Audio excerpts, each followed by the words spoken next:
So our first speaker is Matt McNeill. Matt's from signup.to, sign up to. I've just signed up to that this morning. His Twitter handle is at Matt, M-A-T-T-M-C-N,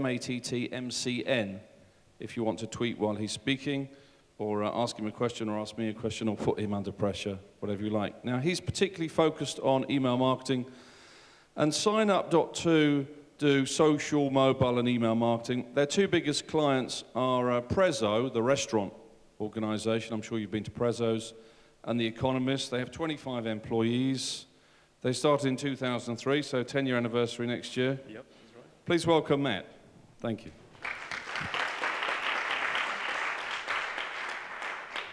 Thanks very much, everyone. So today I'm going to be talking about email marketing specifically and transforming your email marketing. So what I want to focus on are sort of key things that you can go away and use straight away to start improving the results from your email. So I'm going to go through a variety of different things. Hopefully we're going to have time for questions. I'm going to be around later, so please come and feel free to talk to me later if you've got any further questions. And my colleague Tom is at the back there as well. Say hello, Tom. Yeah, he's able to answer any questions that you might have afterwards as well. So I wanted to start today by asking a simple question that I actually get asked fairly often. Everyone's talking about social media all the time. Is email marketing even sort of still relevant to today? So we actually did a study earlier this month looking at email, looking at mobile phone usage, and looking at all of the social media channels on a global scale. And this isn't something that anyone's actually produced any firm figures on before, because it's quite a difficult task to actually estimate how many active email addresses there are in the world. But we found a way of doing this that's relatively accurate, and what we managed to put together was this. So there actually, like mobile phone usage is off the charts. There's 6.6 billion mobile phone handsets in the world and just over 7 billion people. But there are 2.7 billion active email addresses at the moment. Now, if you add up every single social network in the world and put them all together, that's still less than half the number of active email addresses in the world. So email's still a very, very important channel. That's not to say that you should be ignoring the other channels. I think that the ideal thing is to have a communication strategy that works across all channels, makes the most of all of these methods. But email is still a very, very useful channel, and it still delivers some of the highest return on investment. So the Direct Marketing Association, their estimate is that for every £1 spent on email marketing, it generates £40 of revenue. So the potential for return on there is great. The actual costs of operating it are very, very low. But it's quite easy to make some mistakes that can damage your return. So we're going to look at things that you can do to avoid those mistakes and to maximize your return. So in answer to the question, is email still relevant? I think the answer is a firm yes, it definitely is. So at SignUp, we work with all of these marketing channels through the permission marketing methodology. And so we've put together this marketing cycle that we use to explain the process. So everything generally starts with collecting data. So you're building up your database. You're getting people to opt in to want to hear from you. You're then creating your campaigns, sending them out to the relevant audience, encouraging sharing through social channels, and then tracking the results and feeding that back into the process. And as we'll see later on, that's a really, really important part of this. So we'll begin at the beginning, and everything starts with having good data. And this is where most people start to make the very first mistakes with their campaigns. So it's all about permission marketing. Everything that we sort of, the whole purpose of SignUp, it's all built, as I say, on the permission marketing model. We think that's the only way, particularly with email, but also with social and mobile. It's the only sustainable marketing method that you've got. And that basically means that you actually need to encourage people to raise their hands and say, yes, I want to hear from you. And that's the start of the relationship. That's not the deal done, that's the beginning of the process. That you can't shortcut that. You can't sort of skip in and buy lists I'll come on to later. You need to actually actively work to build up a relationship with the people that you're talking to. So with email marketing, you want to be thinking about it as a long-term process. It's not a quick win. It's not a send one email out, get an immediate return. You're using this to build a long-term relationship with your customers. So the first thing you want to be doing is making sure that you are asking for that permission everywhere that you possibly can. So look at everywhere that you're touching potential customers or active customers, and make sure that you're actively asking them to give you permission to contact them. So on your website, that means making sure you've got your newsletter sign up nice and prominent everywhere. If you're doing traditional advertising, make sure you mention it on there. You can do things like text-in services where people can actually subscribe to email services via SMS. That's a great way of getting response from print adverts. Even in your standard email signatures, make sure that you're promoting it there. So look at every single possible opportunity that you've got to encourage people to opt in to hear more from you, and make sure that you're using it. The next thing, really important to get clear, informed consent from people. So make sure that they know what they're getting into. You don't want any surprises here. I'm not going to go too much into this. I know Suzanne's going to talk about things like this later, but you need to ensure that you have an up-to-date privacy policy, particularly with the new cookie law, as they call it, that's come in. It's really important to make sure that that's covering everything. But the key thing here, particularly with email, is just to be open with your subscribers. It lets them know what to expect. So if you want to send them an email every week, tell them that. If you're going to be in contact once a month, let them know that. The more you can build the expectations to begin with, the less trouble you're going to have later on. Finally, I mentioned this before, but there really is no such thing as third-party opt-in from a consumer's perspective. So the other way of putting this is don't buy data. Effectively, we see people try and do this all the time as a shortcut to email marketing. It doesn't work. Like, the backlash from this can be horrific on your brand. No matter what anyone who tries to sell you a list, and there are lots of people out there who will try and sell you a list, says, you can't buy permission to talk to someone else. You can't get permission from your best friend to date his girlfriend. It doesn't work like that. Someone has to actively opt into that relationship with you. So you need to actually go to the effort of making that introduction yourself. You can't go and purchase data. Yes, I will bang on all about that a lot, but we see the negative consequences on your brand, if nothing else, can be really quite severe, because you just end up with a lot of annoyed people who don't know why you're contacting them. So you need to actually sell the subscription to people. And a lot of people kind of miss this point out. So when you're actually actively asking for people to join your mailing list, you're selling the process to them. Ultimately, you've got to answer the question to them of why it's worth their time, not just to actually complete the form and give you their data, but actually to bother reading the emails that you're going to send in the future. So what is it that you're offering them that makes it worthwhile? So it could be that you're an expert in your field and you're going to be sending out really interesting monthly newsletter topics that explain something that they can't get elsewhere. It could be that you've got hot new products coming in all the time and you're going to be sending them information about those so they can get exclusive access to that before anyone else. It could be that you're offering them discount vouchers or exclusive offers, but you need to give them a clear value proposition that explains to them why they want to hear from you. And then you need to make the process simple and painless for them. So if you're asking for an email newsletter subscription, the only piece of data that you actually really need up front is an email address. Everything else you can ask for later. Every bit of extra information that you ask for at the start of the process is going to increase the likelihood that someone won't complete the process at all. So start with the minimum possible information that you need. Now, if you're doing this from your e-commerce store, then you can build this into the purchase process and things like that. So you've got an added advantage in that you've got the rest of the checkout information there already. But and you should have newsletter forms elsewhere on your website, try and keep it down to the minimum possible information. Even a name is not particularly relevant unless you're going to start using it to really personalize your emails. And like I say, there are ways that you can get that extra data later on once you've started the relationship with someone. Next thing is to make sure that you start the relationship right. So a lot of people will get the subscription and then do nothing with it until you send your next newsletter out. Now, what most people miss is the fact that the welcome email that you send out to people after they subscribe is the most read email you will ever send. So you need to make sure that you're really making that work for you. So you need to do a couple of things with that. From the simple basics, like reinforcing why they subscribed. So again, tell them what to expect from you in the future. But then use that to drive people back to your website, drive people to purchase, include a voucher in there, include an offer, talk about your latest product. Give them something of value that they weren't expecting in that email, and you'll find that it massively increases the responsiveness of them over time after that point as well. And most importantly, let people know what email address you're going to be contacting them from. So you want people to be adding that to their address books so that you will bypass their spam filters, makes your life a lot easier, makes it much simpler to get into the inbox. So let people know what address you're going to be sending from, and I'll come back onto that again a bit later. So that's your database growing, you're getting people subscribing to it. The next place to win is to create great emails. So I'm going to take a look through a number of quick wins that you can do here. There's masses that you can do with this. There's so many different factors that play into email campaigns. I'm going to focus on some of the areas where you can get very, very quick wins.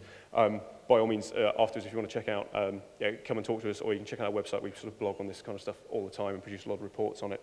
But I'm going to focus on some areas where you get some very quick wins.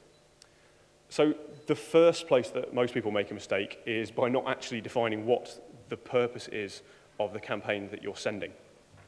And the first thing to remember is that email's about retention. It's not an acquisition channel. So you're getting people to opt into your newsletter. You're then using that newsletter to make them into a repeat customer, to get them to the next stage of the customer journey. It's not something where you're going in cold and then just saying, hey, come and buy from us straight away. You need to work on building that relationship. So whenever you're creating the campaign, you need to be asking yourself, what's the value for the reader? Why should they find this interesting? Why should they engage with it? What are you giving them that they can't get elsewhere? Why is this worth their time to engage with?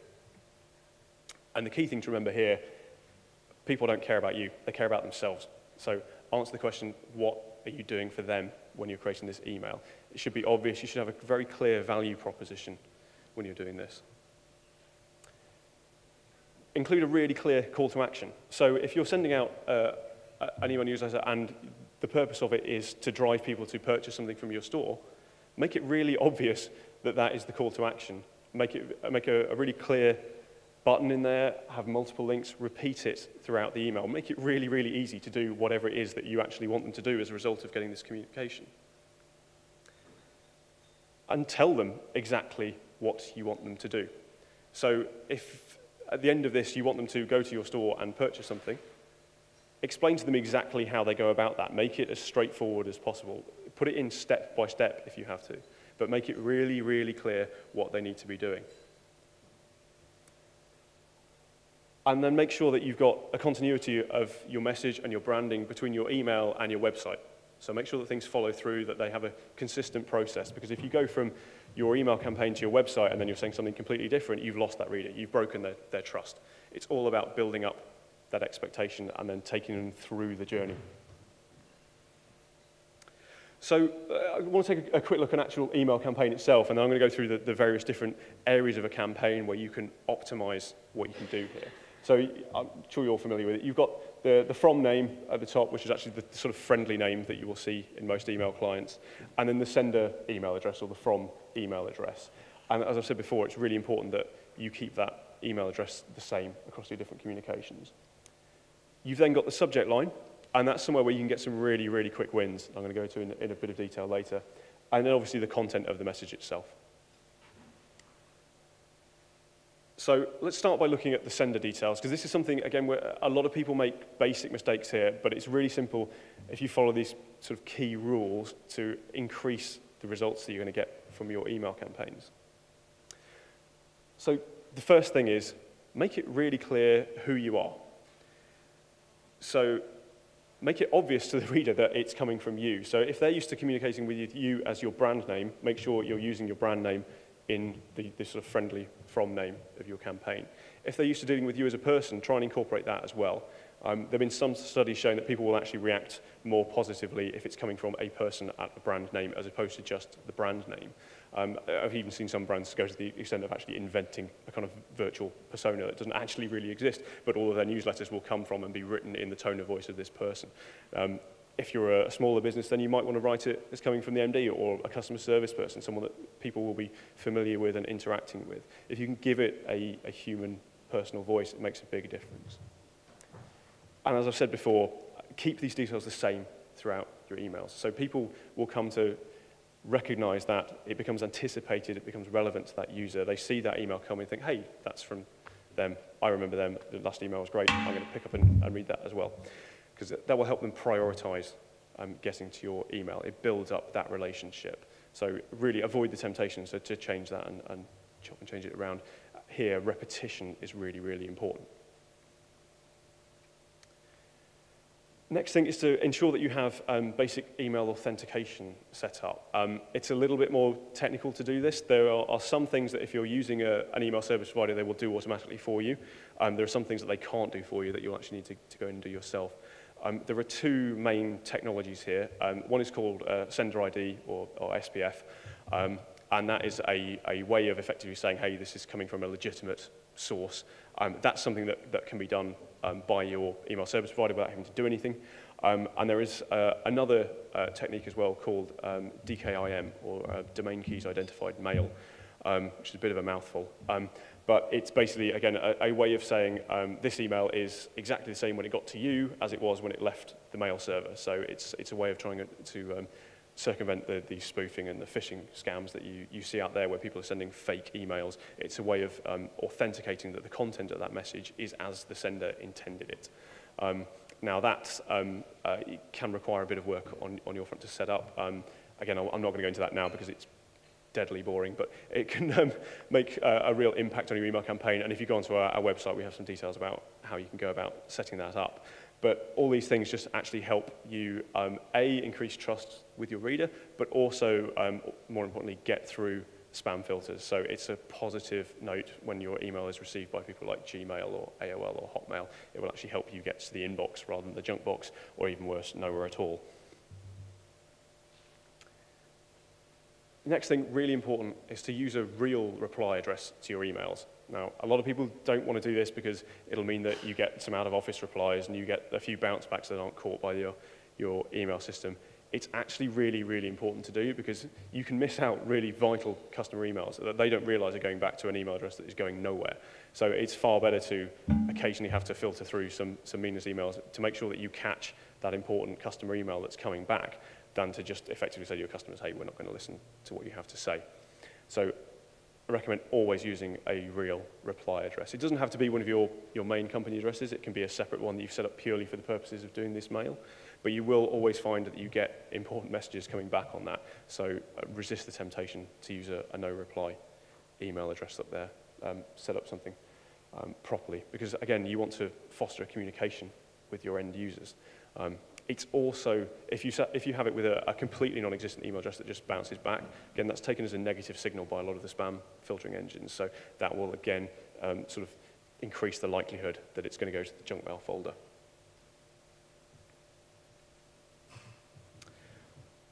So the next big area where you can get a win is the subject line of your email. Now, this is something that a lot of people will just hammer out very quickly. You know, people look at it and think, oh, it's a short piece of text, it doesn't have that much influence. Actually, and I've been doing a lot of research on this recently, it's really surprised me, the subject line itself affects not only the open rate of your email campaign, but it actually has a phenomenal impact on the click-through rate of your emails. So from a psychological point of view, you're effectively priming people with what you want them to do next. So if you get your subject line right, as we'll see later, you can practically double the click-through rate of your campaigns to your subject line, to your website, with no other changes to your email campaign. An identical email sent out with two different subject lines, you can double your response rate purely by spending time on the subject line. So this makes it the most important copy you'll write, certainly by length. It's really, really important to focus on this and write a really compelling subject line. There's lots of people talking about you know, the ideal length of a subject line and how long it should be, you know, what's going to be able to get read most readily in the inbox. There's no hard and fast rules on this. I mean, generally, around about 50 characters is the ideal length. Above sort of 62 characters, and it'll start to get cut off in some email clients. But it depends on your audience. If you've got a really engaged audience and you have a really in-depth technical newsletter, then some people will be looking for clues in the subject line as to whether the content is relevant to them. In that case, you can get away with much longer subject lines. It's all about making it relevant. And as I say, it influences clicks as well as opens. It's something that a lot of people haven't really picked up on. As I say, we've only just started doing in-depth research on it ourselves, but the influence is quite massive. So how do you maximize the value of the subject line? What can you do to make the most of it? The first thing is understand what the subject line is for. So it's all about capturing interest from your subscribers and converting that into action. So that's not just an action of opening the email, well, that's the first step, but it's an action of what you want them to do next. And importantly, it's competing with everything else in that user's inbox. So you're fighting for their attention. I'm sure you've all done it, and you come in on a morning, you've got a stack of emails there, you'll go through them as fast as possible, and you generally use the subject line to determine whether you're going to open that, you're going to delete it, you're going to save it for later. That's what you're competing against when you're first writing a subject line. So it's something to bear in mind. We'll also come on to, this works into time of day as well. I'll talk about that in a little bit. Really, really important thing here, though, is to not make people think. So if you see people come out there and write sort of really clever and witty subject lines where you're not quite sure what they mean, they fail dismally in every test we've ever run. So you want to make it really, really clear what you mean. Don't try and be clever with it, be obvious. And you want to make sure you've got 3 key factors that you can play on. So urgency, importance, and exclusivity. If you can get all 3 of those in there, fantastic. If you can just get one of them in, then it's better than nothing. But you need to give people a reason why they need to act on this now, why they should feel special for getting it, and why this is an important message for them. And you need to try and incorporate all 3 aspects of that into your subject line. This is a lot to get into 50 characters, but you really can make a huge impact with it. The other thing that tests have shown, not only the ones that we've run, but ones that a whole variety of people have run, there's a really excellent website called marketingexperiments.com that if you're into this kind of thing, I recommend you check out. They run tests on everything you can possibly imagine, and into ludicrous amounts of depth, but it is really quite interesting. Key thing here is be precise, like avoid generalizations. So avoid saying, this is this super offer or this is the best. Be really specific. So, give people actual numbers, give them a real reason. If you are generic in both your subject line and your headings, people tend not to trust it. Okay, so be as specific as you can. Another key thing is when you're crafting a subject line, put the key point you want to get over either at the start or the end of that subject line. Don't put it in the middle, because people tend to skip over that bit. They tend to skim read whatever you put. So whatever your immediate call to action is or your key point, put it at the very beginning or the very end of that block of text. And show the value. Why should people open this? You are trying to encourage them to spend their time opening this email, and that has a psychological cost to them and a real cost, a physical cost in their time. So the perceived benefit for them of opening the email has to outweigh the cost of them spending the time reading it in the first place. So again, the subject line is the place where you explain why that is. What are they going to get from it? So yeah, that's probably a lot more about 50 characters of text than you thought I could cram in. But next we'll have a look at how you can maximize the content of your email campaigns and what you can do with that to increase the effectiveness of it. So the first thing, and again, a lot of people get this wrong, and there's a real temptation to do it, is to get the right balance of text and images in your campaign. Now, if you're relatively new at email marketing or you're on a relatively tight budget, you're just getting started with it, it can be really tempting to take print materials or imagery that you've created and just use that as your email campaign. So just send out a big image because it's really easy to get the branding looking exactly as you want it. You can add image links and things on there, and you can make it look perfect on everything really easily. Main problem with this is spam filters can't read images. They don't understand what's in that image. And if a spam filter can't understand something, it assumes the worst and it sticks it in the junk folder. So if you're sending out an email that is just one big image, very, very likely that most of your recipients are never actually going to see it. Second problem is that most email clients don't actually load images by default. I'm sure you've probably all seen this. So a lot of users will see a completely blank email until they perform an action. And guess what? Because there's a psychological cost of performing that action, most people won't do it. So again, they never actually get to see your message. So it's really important that you spend the time to create an email campaign that balances the use of images with the use of text in there. Because text that is readable without loading the images in is stuff that spam filters can understand. It's stuff that readers who don't load the images can understand. And that includes people who are reading your email on mobile devices, which is an increasingly large proportion of the audience. The last tests that we did show about a third of all emails are read on a mobile device at one stage in their life. And the vast majority of those are actually on iOS devices. So it's really, really important that you make your email understandable without anyone ever actually loading images in there. When you're actually designing your text as well, it's really important to keep it into short, easily readable blocks. Unless you're writing for a very technical audience, someone who's expecting a lot of very detailed information from you, most people will skim read in an email. They want short paragraphs. Bullet points perform exceptionally well in emails, and just short, sharp calls to action. If you're doing a product-driven email, driving people back to your e-commerce site, then a small, nicely shot photograph and a very brief description with a call to action below it, that can work really well. Other ways that you can boost the click-through rates of your email include utilizing social proof. So if you've got customer feedback, make sure you include that there. If you've got reviews, include mention of that within your email campaign. Exactly the same kind of techniques that you would be using on your website to encourage people to click through, same thing applies in your email campaigns. And then when you're designing your emails, it can be very, very appealing to stick to the rational facts. So if you're selling products, it's got these features and it's this price. Now, actually what all the studies show, both of emails and websites, is that actually what appeals to end users far more is where you appeal to their emotions rather than rationality. So write copy that engages with them emotionally.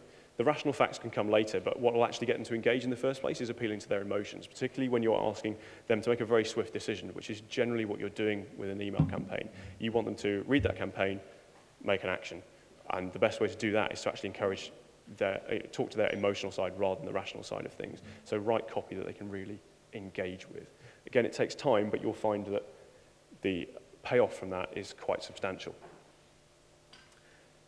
And I've said it before and I'll say it again, it's providing value for the reader. So what are they getting from reading your email? What's the actual tangible benefit from them? Why was it worth their time to do this in the first place? Make sure that you can answer that question before you send the email, because otherwise you won't see any real tangible benefit from it. And every time that you send out an email campaign that really isn't resonating with your audience, the problem is that you're fatiguing their attention that little bit more. So you'll find this particularly if you start to send out the same campaign over and over again, even if you're changing the subject line. What you'll find out is that your open rates and your click-through rates crash very, very quickly. And the problem is that once that's happened, it's very difficult to get people's attention back again. So once someone's decided that, the emails coming from Joe Blogs here are not really of interest to me, it's very difficult to get their attention and claw your way back from that. So every time you're sending out an email campaign, make sure you're asking yourself, what is the value to the reader of this? Why would they want to get it? If I was in their shoes and I wasn't working for my company, why would I be interested in getting this email? And if you can answer that question with a valid reason, go ahead and send it. If you're only sending this out because your boss said, we need to send this out, this promotion needs to go, but there's no actual tangible benefit for the customer there, I'd be very wary about using that campaign. You can get away with it a few times, but it's not a long-term strategy and it will actually damage the value of your database. And I'm going to talk about this more in depth in a minute, but test different calls to action. So the beautiful thing about email, along with websites, and things that you can't really do with social and you can't really easily do with mobile, is you can test things really, really easily. And so with email, you want to be testing things all the time, because no one has all the answers to this, and it's really very, very easy to test different variations in your campaigns. So you want to do this as often as possible, really with every campaign that you send. If you've got a list of more than a few hundred people, you can run tests. You only need about 250 to 300 people in a segment to get a statistically meaningful result back from your testing, so it's really quite easy to do. And the final thing is to, not quite the final thing, is to test that your email renders correctly. So does it look right in lots of different email clients? There are about 27 major different variations of email clients that people can look at your emails on, and they all behave slightly differently. So it's really important to test that your campaign is looking as you expect it to. And there are a number of tools that make it really easy to do that. That will sort of give you screenshots of how your email appears in various different email clients and just help you to pick up on any major issues. Again, you don't want to be sending something that looks broken to your users, because then it's very difficult to claw back their attention from that point. And at the same time, you want to be testing against spam filters as well, because you want to make sure that with all your hard effort, it's actually getting delivered to your users and appearing in their inbox.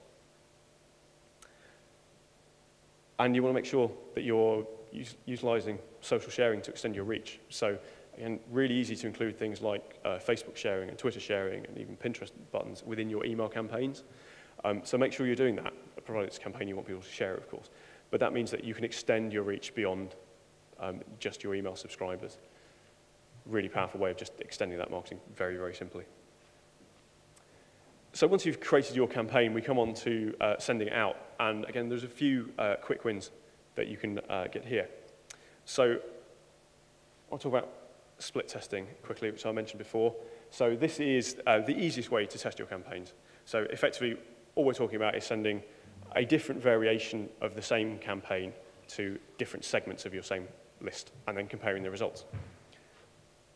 So the really important thing, just to test one thing each time, or you won't know what made the difference. So the number of times we see people change lots of different things in the email campaign, they send them out, and then you actually don't know what made the improvement. So decide what you're going to test, create a hypothesis, and then test that one thing, and resist the temptation to change lots of different things. As I said before, test as often as you can. So there's no reason to not actually be testing every time you send out an email campaign. Provided it's going to more than a few hundred people, you've got enough people there to create a meaningful test.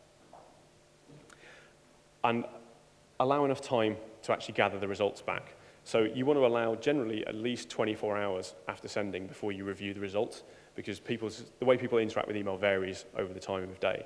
If you're doing a big test and you're using your entire list, I'd leave it a week, because you'll find that things will vary quite substantially. I don't know if anyone's talking about website optimization and sort of Google Optimizer later.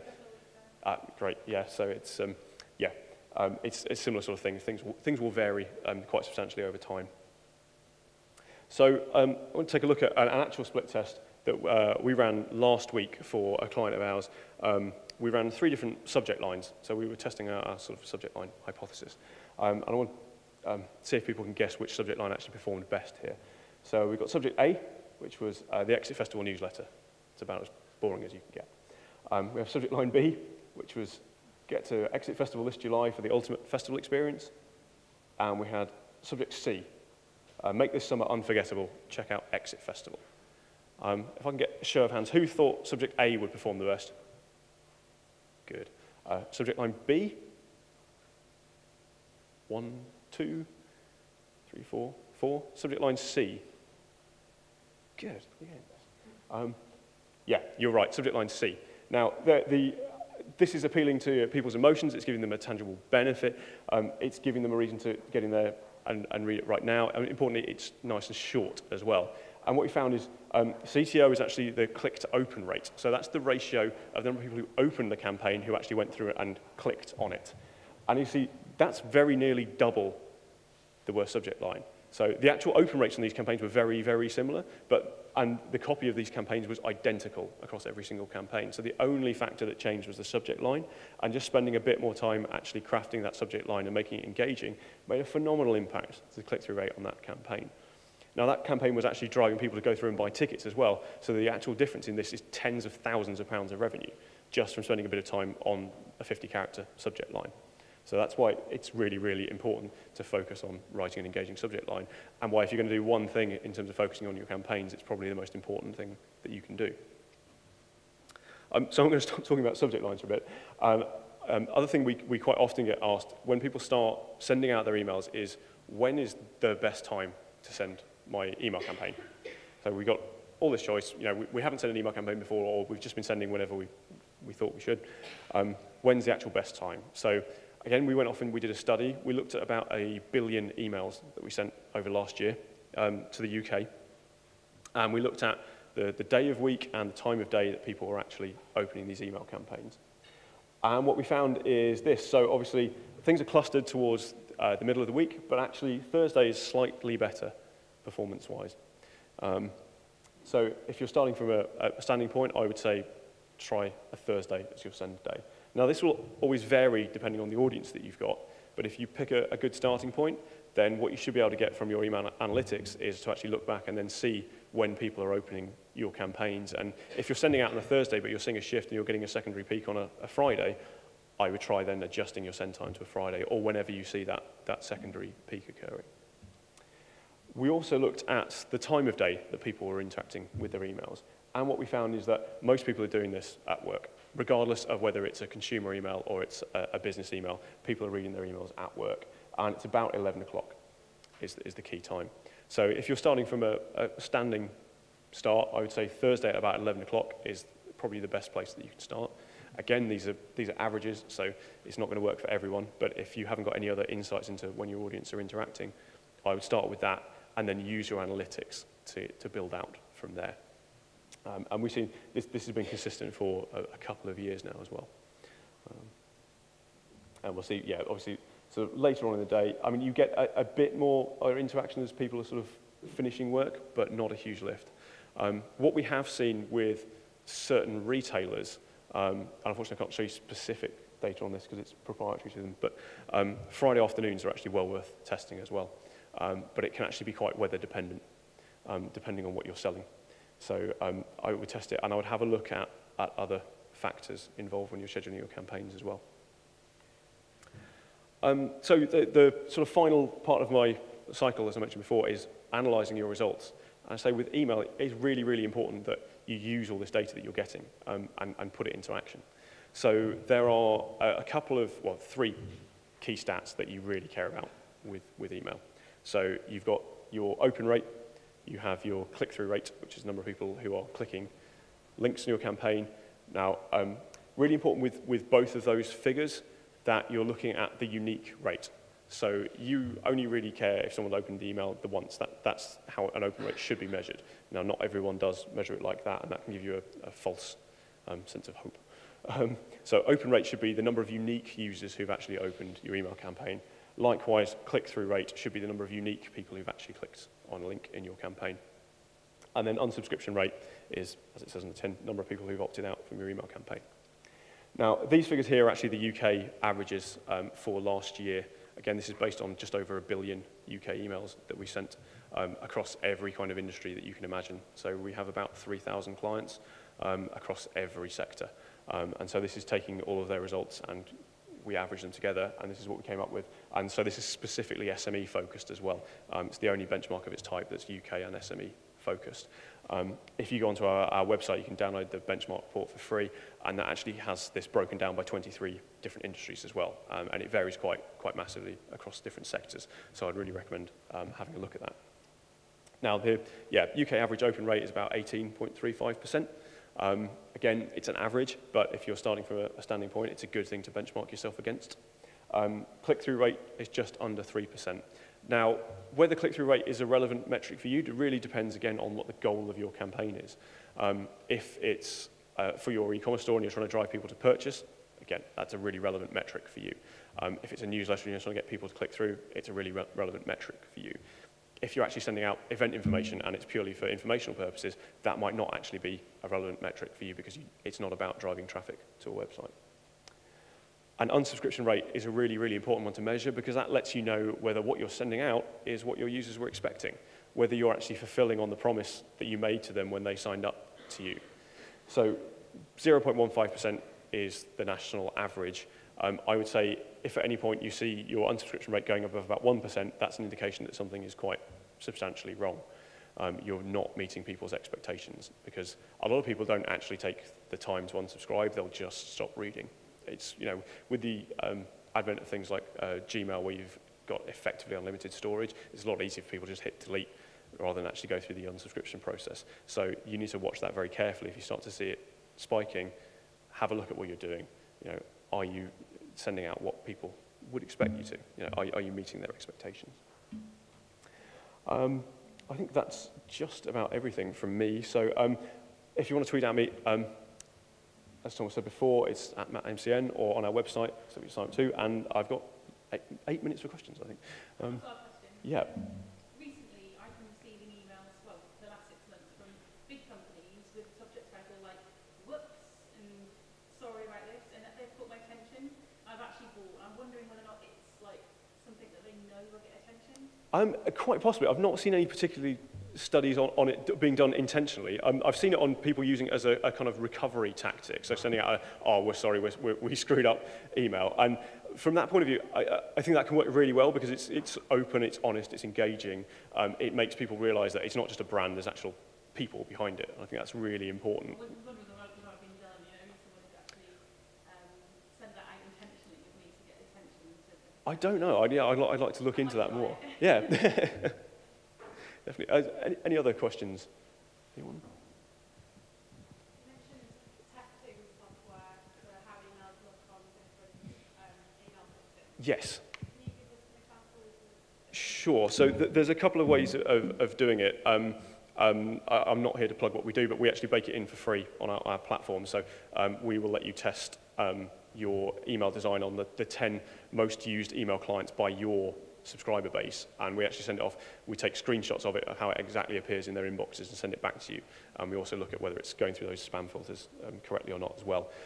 We actually, for that service, we use a third-party tool called Litmus app, which is great, and you can subscribe to that separately.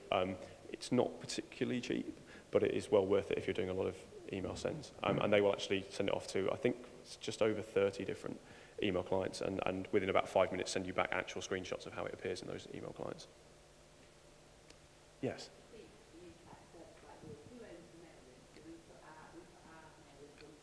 Very, very good question. So if you're using a third-party sort of email service provider, who owns the list? Certainly in our case, it's you. Yeah, the data always remains your property, and anyone who's worth their salt, the data will always remain your property because, as I say, permission is not transferable. And I particularly, so we are, obviously we're UK based, we are registered under the Data Protection Act, and we espouse the permission marketing principles. So if someone has a relationship with you, as far as we're concerned, that's not actually of value to anyone else, and so your data will always remain your own because it's particularly, yeah, it's personal to you and your organisation and your subscribers. Yes. Are you talking about letting people know what to expect from signing up to the mailing list? At what point do you do that? So actually, I would do it at 2 points. So I would do it when you're actually presenting the form to people. So it can be very short, but just a brief line sort of saying what to expect from your newsletter. So sign up for our weekly newsletter to receive product updates, that kind of thing. There's also some argument now that you should include a line there about what you're going to be using their data for. This is to comply with the new cookie laws that come in. I know that Suzanne's going to talk about this shortly, but the cookie laws are kind of slightly misnamed because they actually apply to email marketing as well, and in fact anything where you're storing any kind of trackable data on a user's computer. With permission marketing, it's quite easy to ensure your compliance there by adding a line to the subscription process that just says, we're going to store your data.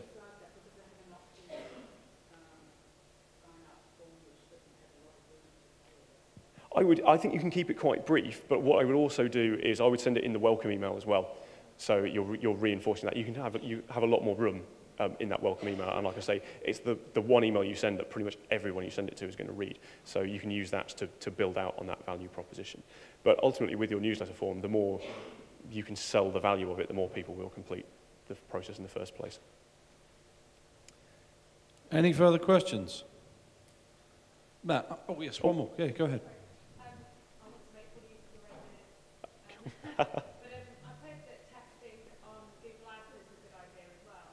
Have you tried that? Do you think that's a good idea to do in conjunction with testing for your list? Yeah, I mean, I would say testing everything you possibly can on the web. So Google Ads, absolutely, because there's a real monetary cost to that.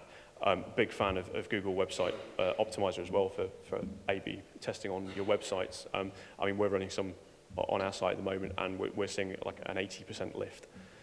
On certain variations, so I would say test everything as often as you possibly can. It's well worth it. Brilliant. I thought that was fantastic, Matt. Thank you very much. Please give Matt a round of applause. Thank you. Thanks very much.